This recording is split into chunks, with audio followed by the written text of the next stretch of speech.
परमेश्वरः गुरुर्साक्षात् परब्रह्मः तस्मै श्री गुरुवे नमः। गुरुर्ब्रह्मा गुरुर्विष्णु गुरुर्देवो महेश्वरा गुरुर्साक्षात् परब्रह्मा तस्मै श्री गुरुवे नमः।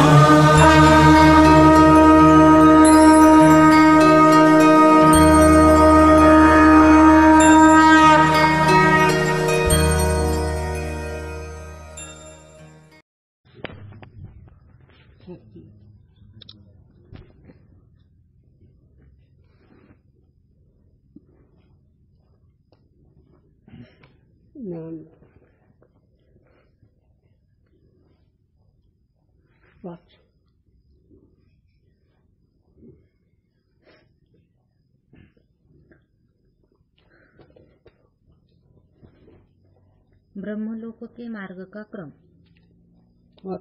जा मार्ग ते ब्रह्मलोक को जावे है, सो मार्ग का क्रम यह है।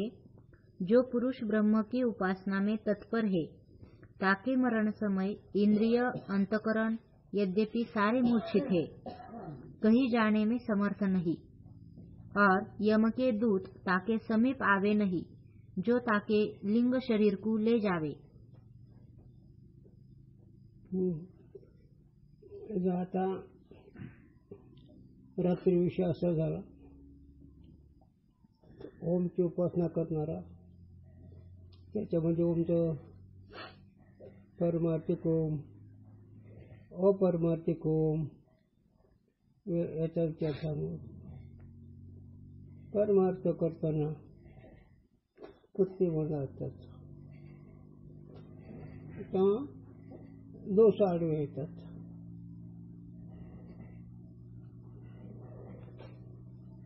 आणि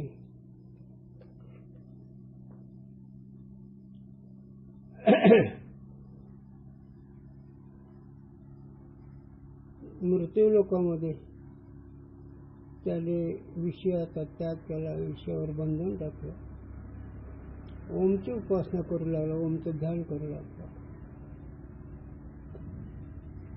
पण काही दोषामुळे या जन्मात त्याला साध्य झालं नाही, स्वरूपानुभव नाही आला। मग शरीर सुटत्या वेळेस त्याची उपासना प्रबल असल्यामुळे यम येत नाही त्याला, नाही यम येत नाही। यम फक्त पापी जेव्हा करताय, पोलीस खातं कोणा करताय, चोर करता, मग बाजूला वागणार करता, कायदा बाहेर वागणार करता। आता पोलीसच मूर्ख आहेत, कोणाला बोला काय सहजपणे मृत्यू लोकांचा विषय सोडून द्या। पण यम धर्म पोषित दोषी असे कार्य केशवाशी विसरला का शरण गेले पंढरराय, त्यांचं करता आहे यमाचं। पोलीस खातं मृत्यू लोक किती नाही, ती पोलीस खातं, तिथं काय चालत नाही। हानीची माहिती तोडीची नष्ट यमाची किंकर बहुसा अशी तरोपत्र खऱ्या चिंगून निघताची जातात स्तंभाबाई कौटळवती। हे तुकोबाराचं म्हणणं आहे, खरं आहे, तुकोबाराचं म्हणणं खरं आहे।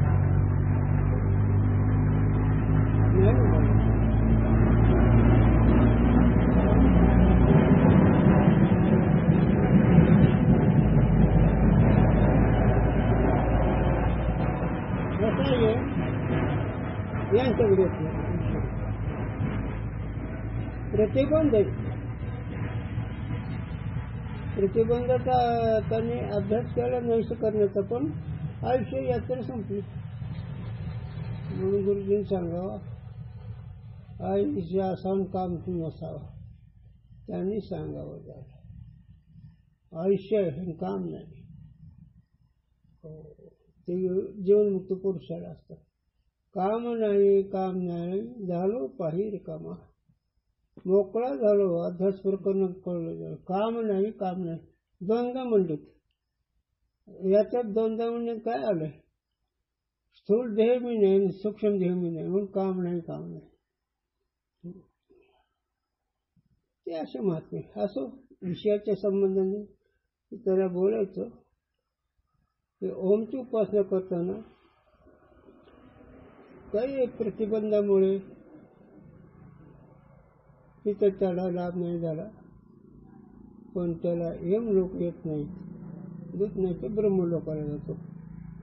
मग ब्रह्मलोकाला जातो ते क्रमाने जातो, लोकांचं बदल करू अगोदर याला जातो, गौलोक, तपोलोक, भ्रूलोक असं लोक आहेत. आणि ह्या लोकातून ब्रह्मलोकाला येतो. म्हणजे ब्रह्मदेव ते सत्यलोक, त्याला सत्यलोक. त्या ब्रह्म देव हे जगत निर्माण करणारा त्याच्या ठिकाणी वेद प्रकट आहे त्या लोकांमध्ये, आणि वेदाचे ऐकणं हे सगळं तिथे आहे.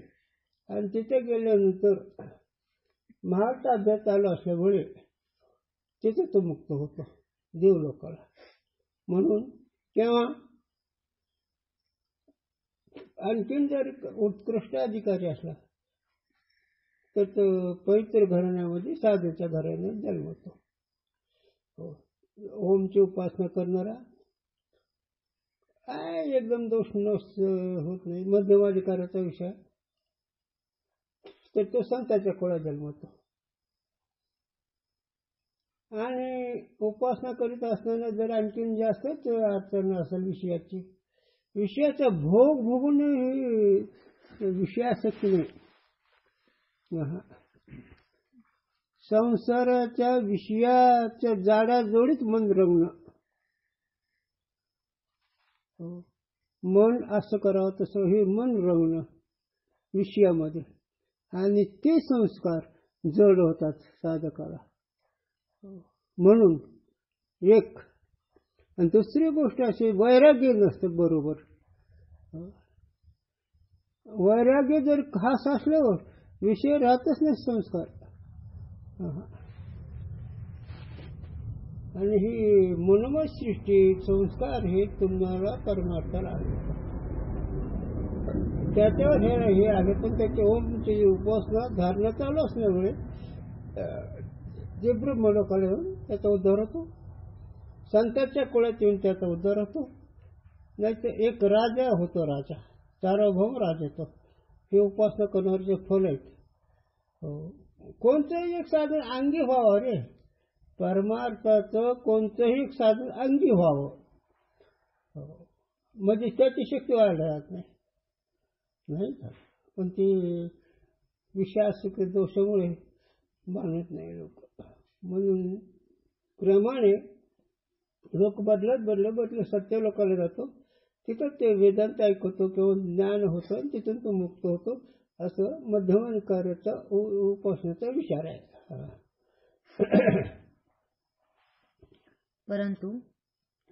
परंतु अग्नि का अभिमानी देवता ताकू मरण समय शरीर से निकसिके अपने लोक को ले जावे हे. आता शरीर सोटायच्या वेळेस अग्नि देवता, अग्नि लोक आहे, आणि त्यावेळेस ते अग्नी तिथे येतो, आणि ते ओमची उपासना करणाऱ्याला अग्नि देवता ते अग्नि लोक ते लोकांना घेऊन जातो. हा असं क्रमाने चालू आहे.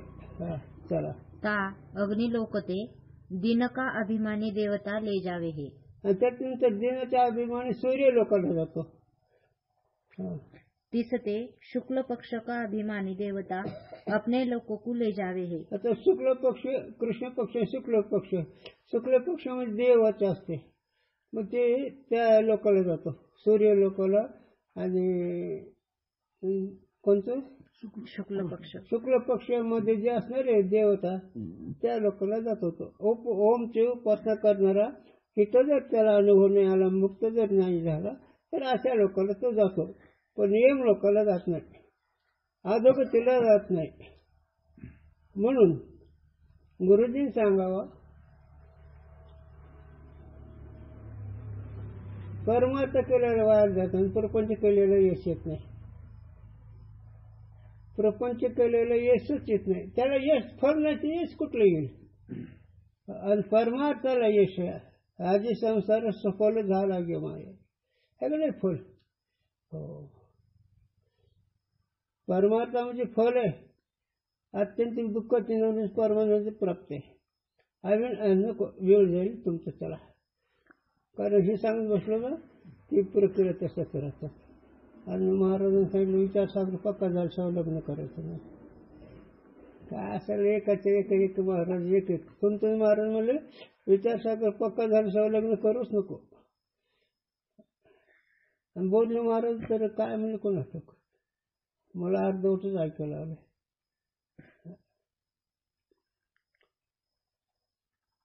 तिसते आगे उत्तरायण जो षटमास है तिनका अभिमानी देवता ले जावे है. आणि त्याच्यानंतर उत्तराभिमानी जे असणारे देव ते ऋषीमुनी ठिकाण तिकडे तो घेऊन जातो.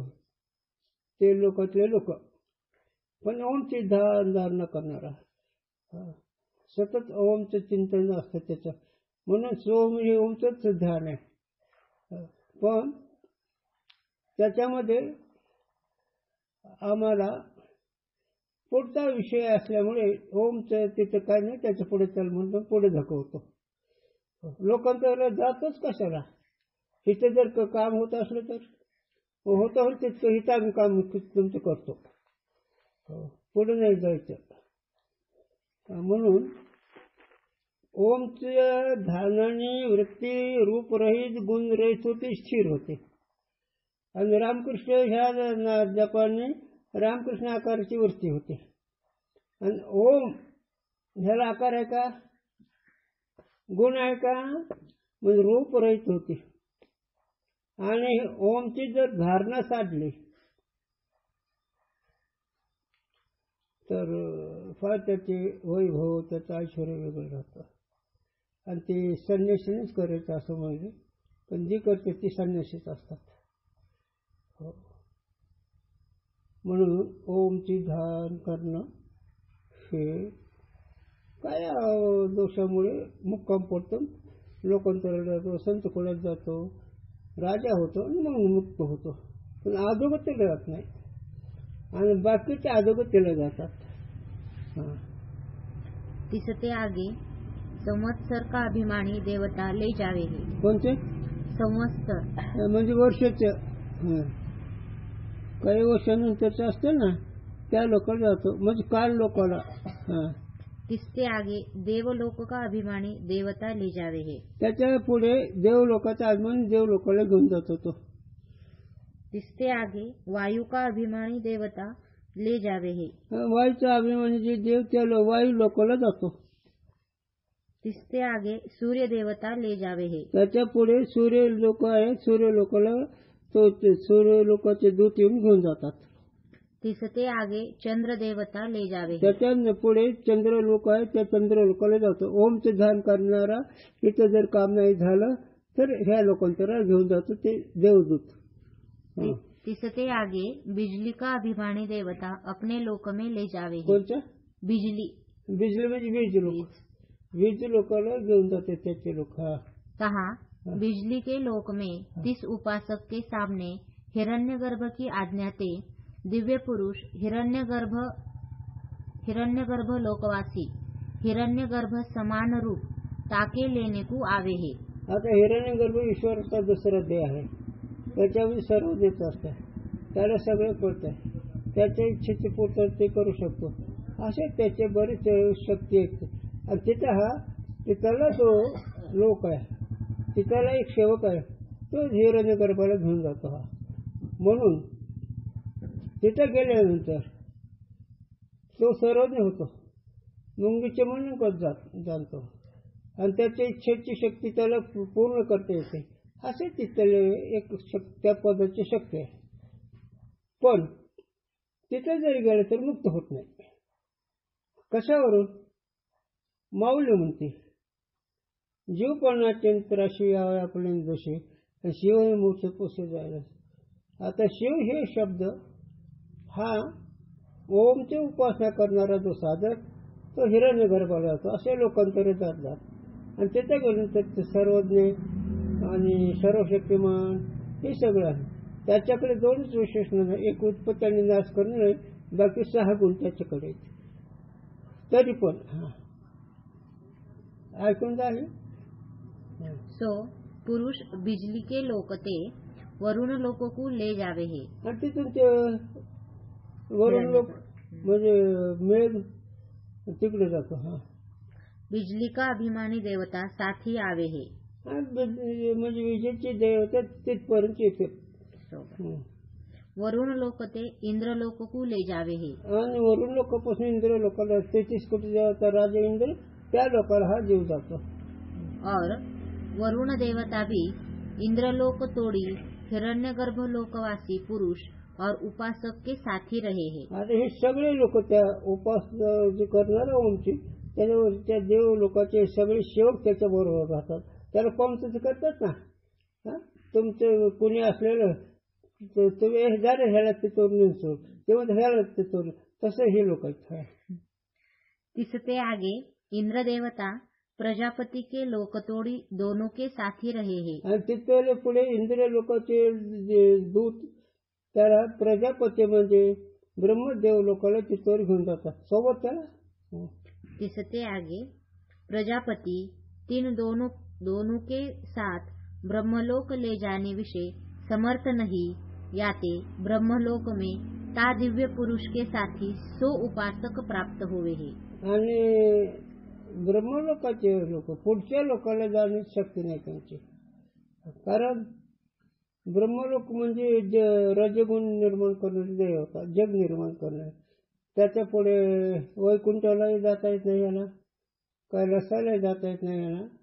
म्हणून हिरण्यगर्भ एक पुरुष असणारा हिरण्यगर्भ म्हणजे ईश्वराचा दुसरा देह असणारा त्याच्या ठिकाणी सर्वज्ञता सर्वशक्तिमान बंधमोक्षरहित स्वरूपाचा ज्ञान अनुभवलेला असे त्याचे 6 विशेषण आहेत.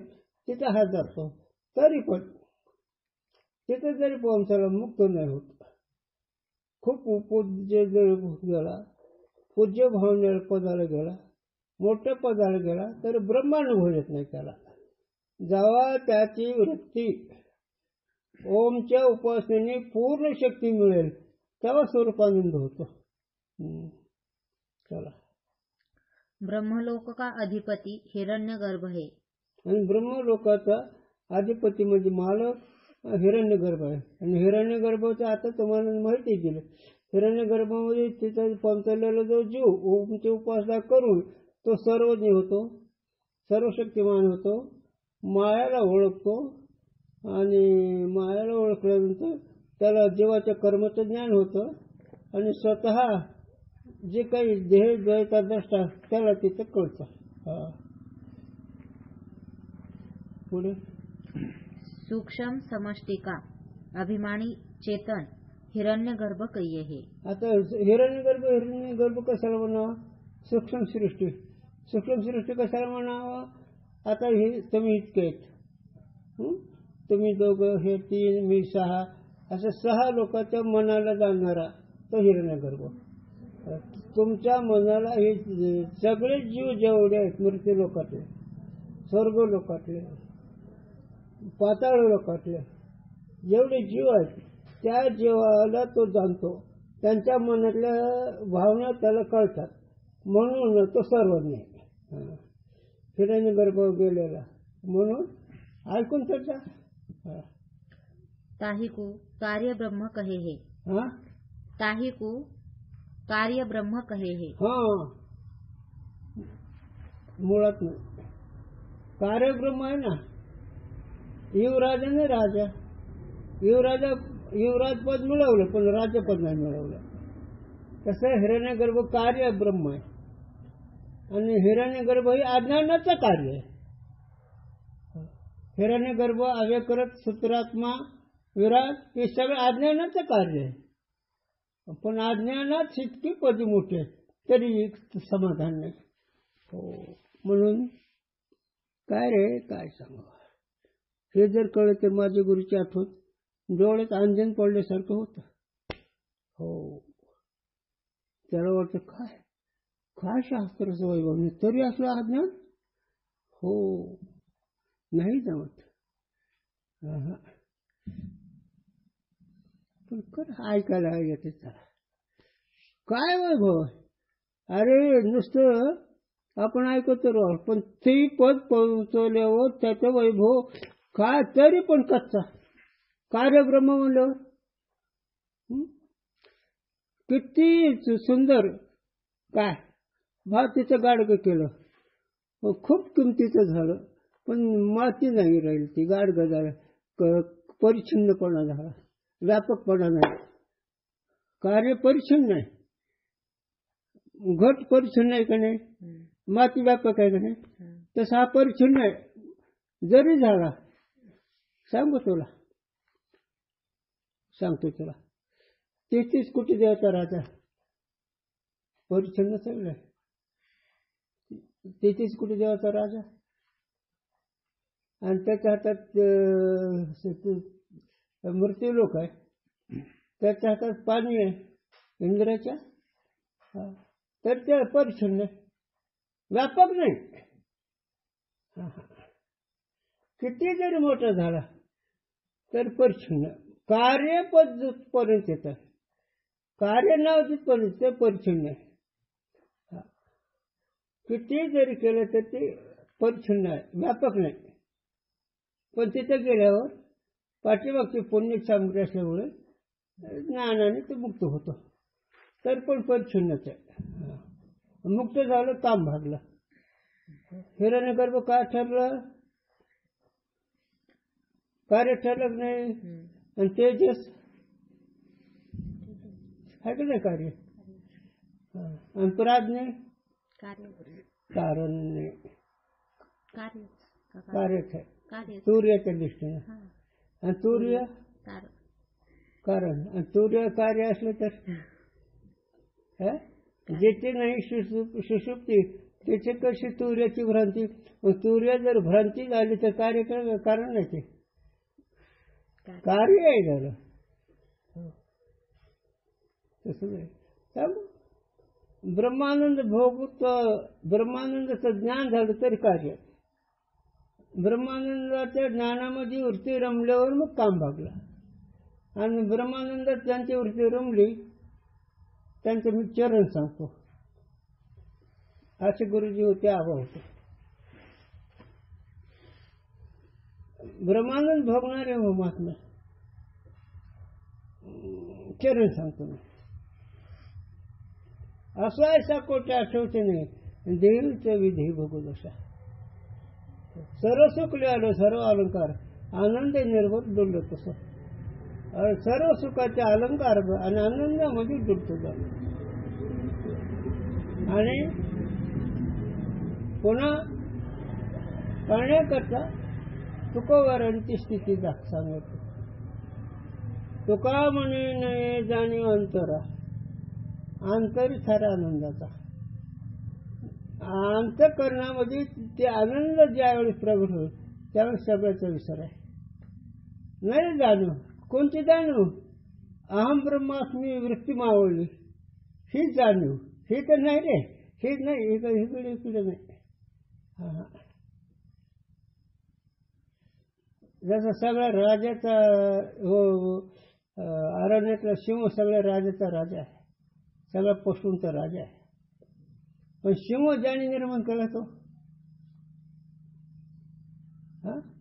सिंह झाला राजा, पण सिंह ज्याने निर्माण केला तो कोण आहे ना. ज्याने सिंह निर्माण केला ते कल्पित आहे. जग कोणी केलं, ईश्वराने. हो, ईश्वर माया कार्य आहे का कसं आहे, कुठे जायचं. हे तसं नाही. जग निर्माण केलंय ना, पण त्या जग निर्माण करणारच अधिष्ठान आम्ही. सौम्य हे आत्मा का करू प्रणव, हे असं अधिष्ठान आहे. म्हणून काय म्हणते मौल्य, म्हणून सगळ्याचं अधिष्ठान व्यापक चेतन मी आहे ही कळायचं आणि वाटचाल करावी लागते. आणि आनंद प्राप्त झाला, आनंदाचा अनुभव पण ज्ञान नाही. सगळे स्वरूप आनंद राहतात. हे स्वरूपानंद वस्तू दुसरी नाहीच. तुम्हाला आनंद कुठे आहे हे कळत नाही म्हणून तुम्ही आनंदाचं ठिकाण कुठेतरी ठेवलंय. सांसारिक लोकांनी पंचविषयात ठेवलंय. सांसारिक लोक जे आहेत ज्याला प्रपंच वाढवायची इच्छा त्यांनी पंचविषयात ठेवलंय सुखाला ठिकाण. त्याच्या पुढे काही शब्द ज्ञानी त्या शब्दात त्यांनी सुखाला ठिकाण ठेवलं. काही रिद्धिसिद्धी सुखाचं ठिकाण ठेवलं. काही परमार्थाचे जे साधन त्या साधनात सुखाचं ठिकाण ठेवलं. पण हे तिथं काहीच नाही. हे तिथं याला उदाहरण सांगतो गुरुजीने सांगितलेलं. आता अमावस्याच्या रात्रीमध्ये चालणे किती तितके साधन. अमावस्याच्या रात्री चालणे किती वापरता तितके साधन आहेत परमार्थाच्या दृष्टीने. पण स्वरूप ठेवून त्या साधनाची गरजच नाही. जर ऐकून जाता हे जरा आहे उच्च भूमिकेचा विषय आणि हे सहज लिहिण्याचं प्राप्त होतं बरं का. इतकं जर त्याने सूक्ष्म सांगितलं तर सहज लिहिले प्राप्त होतं. ज्ञानदेव म्हणून निर्वृत्ती निर्गुण दिले संपूर्ण माझ्या हाती. निर्गुण हे व्यापक आहे आणि व्यवहार रहित आहे म्हणून हे व्यवहारामध्ये असलं तरी कमी आहे. जोपर्यंत व्यवहार आहे जोपर्यंत सात्विक हे परमार्थ सात्विक व्यवहार आहे. आणि परमार्थ सात्विक व्यवहाराला माऊलीचे आसार म्हणले. त्रिगुण 3 गुण कसे आहेत. तुम्ही रजगुणाला तमगुणाला मूर्ख म्हणतो. सतगुणला शाण आहे काय नाही ना. ते बी गुण आहे ना. नाही फक्त ह्याच्यापेक्षा त्याला किंमत आहे. म्हणजे जीवाला त्रास देत नाही आणि स्वतः चांगल्या मार्गाने चालतो. पण खोटच काय खोटच. म्हणून लोकांतराला गेलं हिरण्य गर्भाला गेला तर कार्यच आहे. कार्य कशाचं आहे. हिरण्य गर्भ कार्य कशाचं अज्ञानाचं. आणि कुठे गेलाय हा सर्वज्ञ सर्वशक्तिमान. त्याची इच्छा ती पूर्ण करू शकतो एवढी त्याची शक्ती आहे तरी पण अज्ञान आहे. म्हणून त्यागुणी कळला सर्व संपत्ती काय आहे. जर लक्षात त्यागुणी कळला सर्व संपत्ती समुष्णासह सुरुद्र करी मसून वाटेत राहिला शंकर. त्रिभुवनाचा माल त्रिभुवनाचे राग करणारा असा जो शंकर गुरुजींनी सांगावं आणि मसून वाटेत राहिला. काशी आकाराने हा कशामुळे ह्याने सगळ्या त्याग करून गेले कैलासपती. येणेच परिकारणे गुंती जाऊन निशाने वास केला समुषाने. येणेच पैकारणे काय करणे व्यावहारिक व्यवहारामध्ये सुख नाही. म्हणून कुठला व्यवहार असो व्यवहार म्हणजे ते 2 अंग आले. व्यवहार म्हणले की वायूला दिशा आहे का नाही. बरं आग्नेला दिशा आहे का नाही. देश काल आहे का नाही. पाण्याला दिशा काल आहे का नाही. पृथ्वीला मोजमाप दिशा काल आहे का नाही. आकाशाला आकाशाची लांबी रुंदी उंची पृथ्वीची लांबी रुंदी सांगितली. पाण्याची लांबी रुंदी सांगितली. आग्नेची लांबी रुंदी सांगितली. आग्नेचा व्यवहार सांगितलं का नाही. आग्ने ही तुम्हाला काय करतो तुमचं पोट भर साधन करतो. अग्नीमुळे काही वस्तू चांगले होतात पण अग्नी परिच्छिन्न आहे. वायू त्याला दिशा आहे ना व्यवहार आहे. पण आकाशाला हे पोकळ भाग त्याला आकाश होणार त्याच्यामध्ये हे 4 भूताचा व्यवहार होतो. चला आता तो तुमच्याकडे येऊ. तुमच्याकडे परमार्थ दृष्टी तुमच्याकडे येऊ. 10 इंद्रियाचा व्यवहार कळतो का नाही तुम्हाला. कुठं आला आता इथं स्थूल देहाचा व्यवहार करतो म्हणजे पृथ्वी कळते, है ना. लहान व्यवहार करतो म्हणजे पृथ्वीच कळते, स्थूल कळते. आणि मनाचा व्यवहार कळतो का नाही म्हणजे वायूचा व्यवहार कळला. बुद्धीचा व्यवहार कळतो का नाही, अग्नीचा व्यवहार कळला. चित्ताचा व्यवहार कळतो का नाही, पाण्याचा व्यवहार कळला. अहंकाराचा व्यवहार कळतो का नाही, पृथ्वी तत्व कळलं. पण अंतःकरण जे आहे, अंतःकरण कुठं कळतंय? अंतःकरणामध्ये स्फूर्ती आहे. आणि त्या अंतःकरणाची स्फूर्ती संकल्पात येते. संकल्पात निश्चय बुद्धी होते. त्या बुद्धीच्या पुढे चिंतन करते. तर मग काय विषय असेल आणि ते चिंतन झाल्यानंतर ते काम भागलं मग रुद्र होतो म्हणजे अभिमान होतो. हो मी केलं रे, मी केलं म्हणून होतो, काय ढकटू केलंस. हे सगळं ईश्वर सृष्टीचा व्यवहार आहे आणि ते कल्पित आहे. मग तुम्हाला सांगायचं एवढं, आकाश व्यवहार शून्य आहे पण आकाश शब्दाने सिद्ध होतं. तू शब्दाच्या पलीकडेस म्हणजे ओम सुद्धा तुझ्या ठिकाणी नाही, असं तुझं मोठं स्वरूप आहे. जोपर्यंत शब्द आहे तोपर्यंत अभ्यास आहे. शब्द संपला तुका म्हणे नाही जाणीवंतरा अंतरिठारा आनंदाचा. त्या आनंदामध्ये व्यवहार नाही. आणि आनंदात गेलेला पुरुष काय त्याच्यासारखं त्याचं वर्णन साधून करावं झालं. हो साधू आनंदाचे अनुभव जे असतात त्या आनंदाचे अनुभव तुम्हाला आनंदाचा ज्ञान आहे पण रामकृष्ण चुकलं बोलणं. आनंदाचा अनुभव आहे पण आनंदाचा ज्ञान नाही. सगळ्याला आनंदाचा अनुभव आहे. सांगा झोपेमध्ये आनंद आहे का नाही? कशाचा कशाचा? पेटी वाजविल्याचा, मृदंग वाजविल्याचा, कीर्तन करायचं केल्याचा, यज्ञ केल्याचा, तीर्थयात्रा केल्याचा, शास्त्रपाठ केल्याचा. कशाचा आनंद? ते स्वरूप आनंद आहे. आणि त्या स्वरूपाने तुम्ही सगळे जगतात. पण समजूत चुकीची असल्यामुळे विषयावर जगतात. ही त्याची चूक आहे. विषयावर जगतच नाही. त्या इथं विषयावर जगायला विषय शक्तीच नाही. ती काय त्याच्यावर जगतात? सांगतो माऊली म्हणते आमची कोंडा कांडीचं काय करणं जेवढे सुवटा अर्जुना. कोंडा कांड गेल्यावर त्यात काही कण निघतो का? तसं प्रपंच कोंडा काढ नाही म्हणजे त्यात सुख नाही. सुखाचा भ्रम आहे. सुखामध्ये दुःख नाही आणि तुम्ही सुखात दुःख भोगता का नाही? सुखात दुःख नाही आणि तुम्ही जिथं सुख म्हणता तिथं दुःख आहे. तिथंच सांगू आमच्या गुरूंच्या आवाजावर सांगू लक्ष डोकं ठेवलं तर. सकाळी काय गुरूंची भाषा लय होती आबांची. सकाळी काय स्वभावती विश्वास आणि दुपारी गंगा भागवती. गंगा भागवती म्हणजे काय?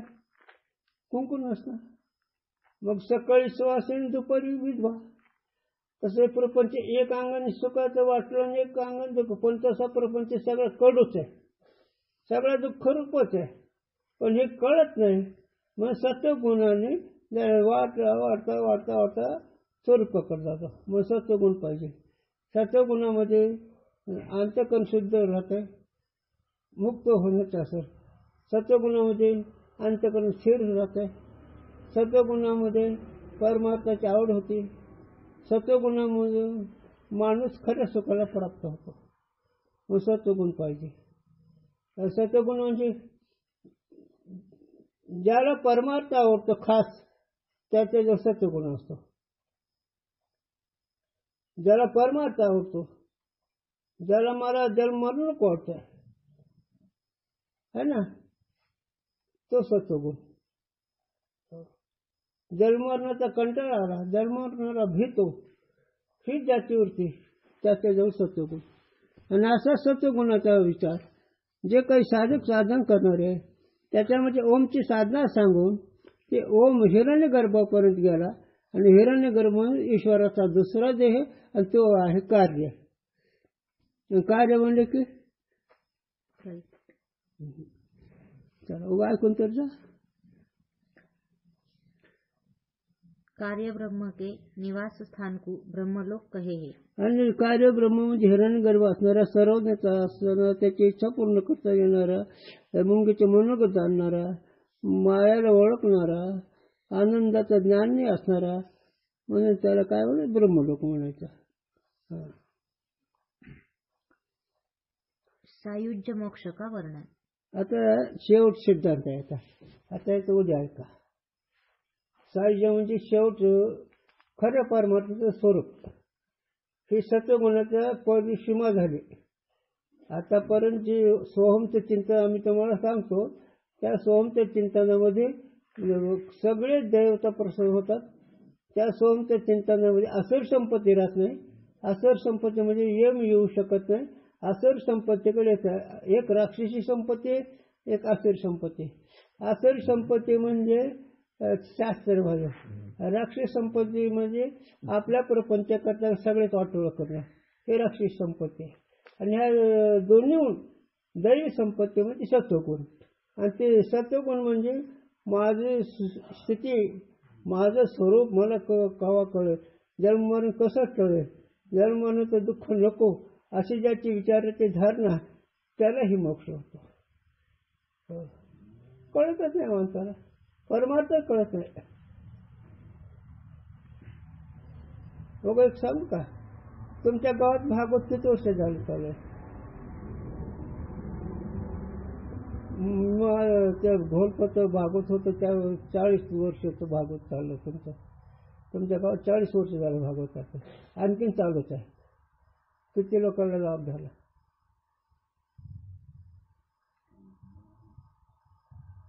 भागवताचं तात्पर्य काय कळलं का कोणाला? सांगणाऱ्याला तर सांगतेच का? हे सांगणाराचा धंदा आहे.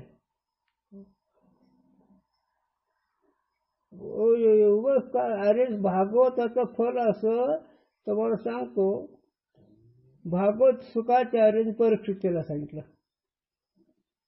आणि परीक्षिती मुक्त झाले. आणि शुकाचार्य म्हणले येऊ का? ते म्हणजे कोणी कोणाला बोलवलंय आणि कोणाला कुठे जायचंय? हे भागवताची वेगळी स्थिती आहे. पण भागवतामध्ये प्रपंचाचे साधनं सांगितलं म्हणून भागवत लावायचं आहे. प्रपंचामध्ये दोष कमी होतात म्हणून भागवत लावायचं आहे. भागवताचा सिद्धांत करण्याकरता नाही. सांगणारे सांगत नाही, ऐकणारा तर गरजच नाही लावणाऱ्याला. असं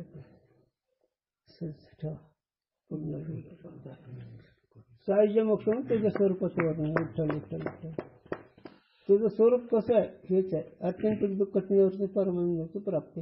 मन हे राम झाले, मिळून मिळतच असे समुद्र गंगा हे सायुज्य मोक्ष. किंवा अभिन्न याशा चित्त भरले मी आज जागा हे प्रमाण झालं. पण उद्या यावर विषय गुरुजींनी सांगितलेलं सांगू. ब्रह्मानंदामध्ये ब्रह्मानंद या शब्दाचा अर्थ वृत्ती रहित त्रिपुटी रहित स्वरूप आनंद आहे. समुद्राचे रुंदी सांगितले पण खोली, समुद्राची रुंदी सांगितली 400 कोस काय असेल, पण खोली किती आहे? तसं आनंद किती सूक्ष्म आहे असं. मग ती एक एक सुखाचे ठिकाण बाजूला सारून खरं आनंद तुम्हाला सांगायचा. तर पंचिकाने दगडा धोंड्या सुख मानले, मातीत सुख मानलं, हाड कातडे सुख मानलं. हे परपंचिक ह्याच्यापेक्षा असतंच काय? नाही असं काय वाढवा काय वाढवा दगड तुला असतं काय असतं त्यात दुसरं असतं का? काय असतं रे? आणि काय असतं? तेल मीठ असतं. खायचे पदार्थ तेल मीठ आणि पीठ यापेक्षा काय तुमचा पुरुषार्थ आहे? आणि प्रपंचमध्ये हाड कातडीचे जमवलं, हाड कातडीचं कोथळ आहे ना. सांगतो मी तुम्हाला, माऊली सांगते देहाडाची मुळे मी म्हणून पोटळ. अरे ही देहाडाची मुळे आहे रे. जसे सरपणाच्या मुळे आहेत ना तसे मुळे. आणि ते अहंकार नावाच्या जेवण डोक्यावर घेतले. मी देह, मी ध्येय, मी फलाना, मी नागा, मी गोम्या, मी ते आता का मी गंगा, मी भागवती. देहाडाच्या कोतळ्याला म्हणतात. अरे देहाडाची मुळे डोक्यावर घेताला घेता न म्हणा देह माझा असा मग भरोसा कळेल. मग आमचं बोलणं तुम्हाला कळून देह माझा म्हणू नका आणि मी म्हणू नका. काहीच कळत नाही. सांगणारे तसलेच आहेत.